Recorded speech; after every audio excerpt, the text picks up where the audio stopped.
예, 오늘의 모닝 브리핑 시작하겠습니다. 다우 지수는 사상 최고치 경신하는 그런 모습을 보였고, 반면에 이제 엔비디아, 테슬라가 빠지면서 나스닥은 하락하는, 그러니까 종목별로 좀 엇갈리는 그런 모습을 보인 날이었습니다.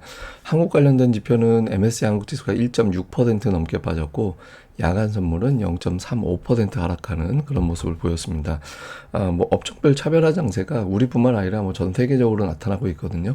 그래서 당분간 이런 구도는 좀 이어질 가능성이 높다, 이렇게 봐야 될 것 같습니다.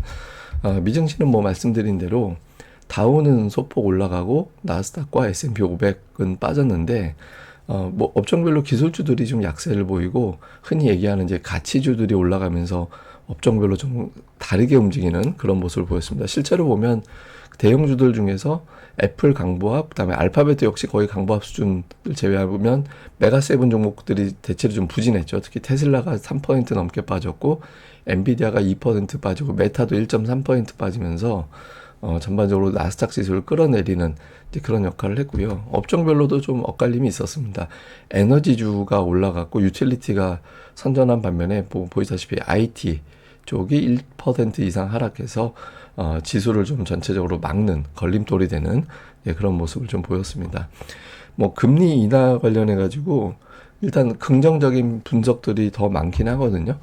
그런데 이제 구체적인 내용들을 보면 조금 엇갈리는 의견들도 있습니다. 그러니까 긍정적으로 보는 쪽에서는 파월의 발언 자체는 증시에는 긍정적이다. 그래서 이전 저점을 다시 테스트하는 것은 불가능해져서 뭐 조정이 나온다 하더라도 뭐 일시적인 조정 이상 나오지는 않을 것 같다, 이런 이제 주장이 있고, 대부분의 어떤 금리 인하 전망은 대체로 0.25씩 3번 가는 걸로 보는데, 일부에서는 9월에 0.5%포인트 일단 인하할 수도 있다, 그러니까 이런 주장도 일부에서는 제기를 하고 있고요. 그리고 뭐 대체로는 뭐 내년 1월까지 계속 0.25씩 내려갈 거다라는 주장이 있는 가운데, 트럼프가 만약에 당선되면 변수다. 그러니까 트럼프가 당선되면 인플레이션이 다시 자극될 가능성이 있고, 이렇게 되면 그 이후에는 금리 인하가 어려울 수도 있기 때문에 내년 1월 이후의 인하폭은 좀 유동적이다, 그러니까 이런 주장이 좀 있습니다. 그래서 뭐 또 야데니 같은 경우는 만약에 지표가 세게 나오면 금리 인하에 대한 기대가 다시 재조정될 가능성이 있어서 향후의 지표를 좀 주목해 봐야 된다, 뭐 이런 주장을 하기도 했습니다. 근데 어쨌든 파월의 발언 이후에 증시에 미치는 영향은 일단 좀 긍정적으로 보는, 예, 그런 시각이 많고요.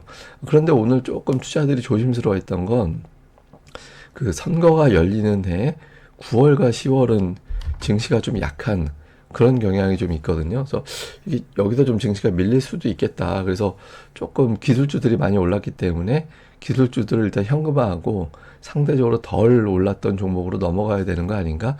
그러니까 이런 인식이 좀 있었던 것 같아요. 그리고 실제로 보면 S&P 500 베팅을 보면, 투기 세력들의 이제 포지션을 보면 하락 쪽 베팅이 최근에 좀 늘어나는 그런 모습을 보였거든요. 그러니까 이게 뭐 하락 쪽 베팅 늘어난다고 해서 무조건 빠지진 않아요. 저 상태에서도 주가가 오히려 신고가 간 적도 있으니까. 근데 어쨌든 투자자들이 시기적으로 9월, 10월에 좀 조심해야 될 것 같고, 그런데 많이 그동안에 올랐던 종목들이 뭐였더라 하면서 그쪽을 팔고 상대적으로 유틸리티라든가 에너지 이런 것들이 안전하겠구나, 뭐 그쪽으로 좀 이동하는 그런 모습이 나타난 것도 같아요. 그리고 그 엔비디아 실적 앞두고 있잖아요. 근데 엔비디아 실적 앞두고 있는 상태에서 실적은 잘 나오긴 하겠지만, 이게 조금만 미스나면 실망할 수도 있다, 이런 주장도 나오고 있거든요. 그러니까 투자자들은 이미 엔비디아는 실적이 좋을 것이다라는 걸 다 알아요. 그런데 이번 분기에는 매출 두 자릿수, 그러니까 100% 이상 예상을 하고, 다음 분기에도, 그런데 다음 분기는 75% 정도 예상을 한다라는 거예요. 그러니까 그러면 5분기 연속 100% 이상의 성장을 보이던 것이 끝난 거다. 사실 75% 어마어마한 성장인데, 이게 이제 상대적으로 보면 100% 밑으로 내려가네. 그러니까 이런 어떤 인식이 있다라는 거죠. 그리고 이번 실적 자체가 실망이 되면 AI주 전체에 대한 매도 공세가 나올 수도 있다. 그리고 이제 그 블랙엘 같은 경우는 회사에서 공급이 시작된다라고 밝혔던 그런 시점 대비 밀려있기 때문에 여기에 대한 의구심이 해소가 되는지, 그리고 이제 미국 규제 당국에서 그 반독점 조사한다라는 보도도 얼마 전에 있었잖아요. 그래서 이런 것들이 투자자들의 우려를, 또 경계감을 자극을 했고 이런 것들이 오늘 반도체 쪽에 어떤 매도를 유발한 거 아니냐, 그러니까 이런 주장들도 있습니다. 그래서 오늘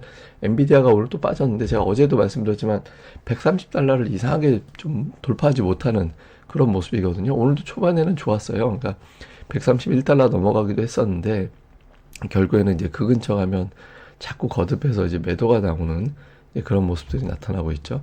반면에 이제 에너지주 국제유가 올라가면서 중동 이슈 때문에 국제유가가 올라가면서 엑소모빌 같은 종목은 또 이제 강하게 올라가는 그런 모습을 보였고, 또 은근하게 강한 종목 코카콜라, 이런 종목들 같은 경우는 뭐 은근하게 올라가서 최근에 미증시 같은 경우는 이제 좀 가치주들 쪽에 좀 선호도가 살짝 올라가는 모습을 보이는데, 뭐 근데 이제 이 자체가 이제 지속성이 있는 건지 엔비디아 실적 발표 이후에 이제 또 순환이 되는 건지는 알 수는 없죠. 근데 어쨌든 미국에서는 주요 기술주 쪽에서 다른 종목 쪽으로 매수가 분산되는 그런 모습을 보였다, 이렇게 봐야겠습니다.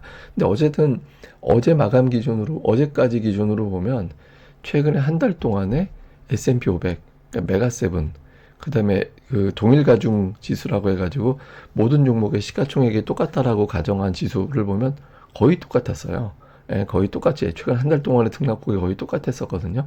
그러니까 이게 이제 지금 한편으로 보면 그래서 메가세븐이 뭐 더 비싸다라고 할 이유가 있나? 최근 한 달만 놓고 보면 이런 주장도 있긴 합니다. 그래서 메가세븐 매도, 나머지 매수, 이런 현상이 길게 가지는 않을 것 같다라는 주장도 일부에서는 있습니다. 그리고 경기 우려도 또 제기가 되는 게, 금리 인하하는 이유가 뭐가 되느냐에 따라서 금리 인하 1년 이후에 어떤 주가의 동향을 보면 반드시 올라가기만 하진 않았거든요. 뭐 이제 뭐 버블 논란이 있었을 때, 뭐 예를 들어 리만 사태 터졌을 때, 그때는 첫 금리 인하 이후에 주가가 하락하기도 했었잖아요. 그러니까 경기 침체가 수반되느냐 안 되느냐가 되게 중요한데, 일단 오늘 뭐 내구재 주문이 엄청 잘 나왔고, 그 다음에 GDP 나우를 봐도 2%대를 아직은 유지하고 있어서 현재로서는 경기 침체 때문에 금리를 내리는 것 같지는 않다, 이런 분위기가 시장을 어느 정도 또 지지해주는 그런 요인이 되기도 합니다.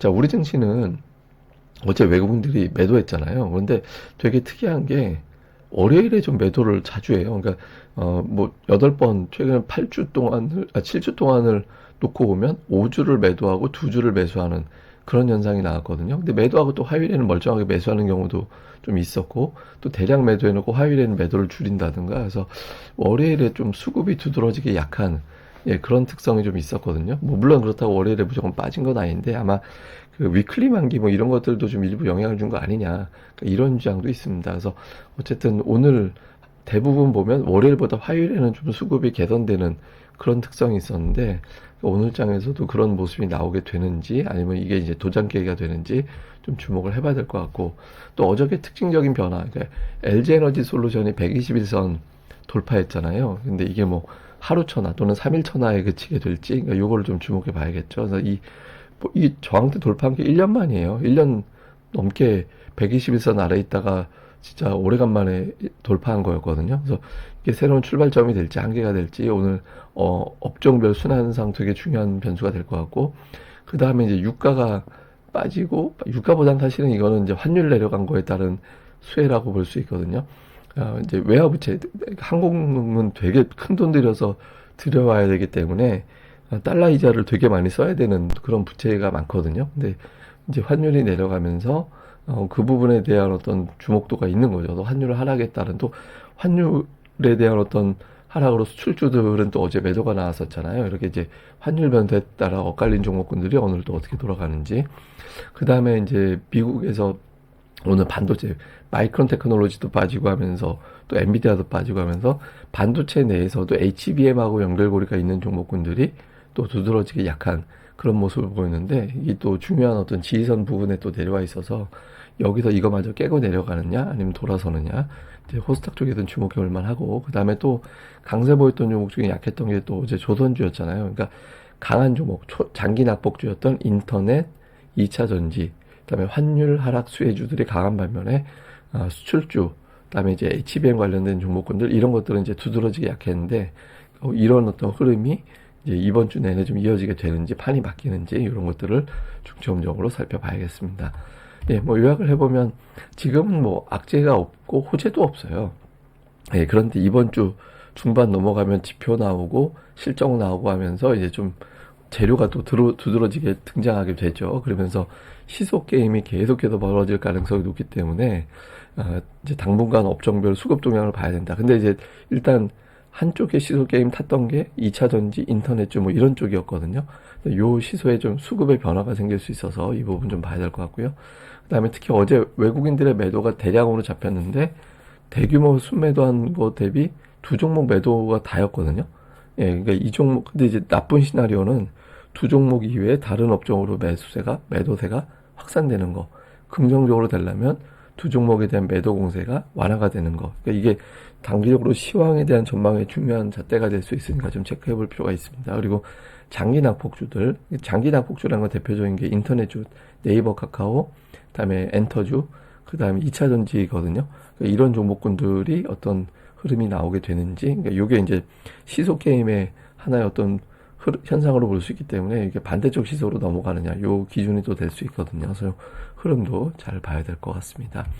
예, 그 다음에 이거는 뭐냐면 8월 5일, 그러니까 시장이 폭락하던 날, 그날 종가 대비 상승률, 이거 파란색으로 제가 표기해서 그렇지 상승률입니다. 근데 되게 특이한 건 뭐냐면 제일 많이 올라간 종목이 의외로 달라요. 그러니까 레인보우 로봇이 코스닥 쪽에서 보면 35% 저점 대비 올라왔고, 코스피에서는 건설주, 예, 뭐 모든 건설주가 저렇게 올라간 건 아니지만 GS건설이 25%나 올라가는 그런 모습을 보였거든요. 그래서 지금 시장에서 보면 대부분 하락 종목이 더 많은 그런 장이 나타나고 있고, 당분간도 뭐 차별화 장세가 좀 이어질 것 같긴 한데, 좀 의외의 종목군들이 이렇게 툭툭 올라오는 종목들이 있어서 좀 거래량이 증가되면서 변화가 생기는 종목들에 대해서는 좀 집중적으로 관찰해 볼 필요가 있다, 이렇게 봐야 될 것 같습니다. 제가 뭐 준비한 게 몇 가지가 더 있는데 이거는 제가 오후 방송에서 다시 내용을 정리해 드리도록 하겠습니다. 예, 오늘 하루 또 잘들 보내시고요. 그리고 지금 코로나가 되게 유행 중인 것 같아요. 저도 지금 사실 코로나 걸려갖고 지금 거의 이제 회복이 되고 있긴 한데, 한 며칠 좀 고생하긴 했습니다. 여러분도 좀 조심하셨으면 좋겠습니다. 예, 그럼 저는 또 다음에 뵙겠습니다. 이 방송 구독하기 그리고 좋아요 꼭 부탁드립니다. 감사합니다.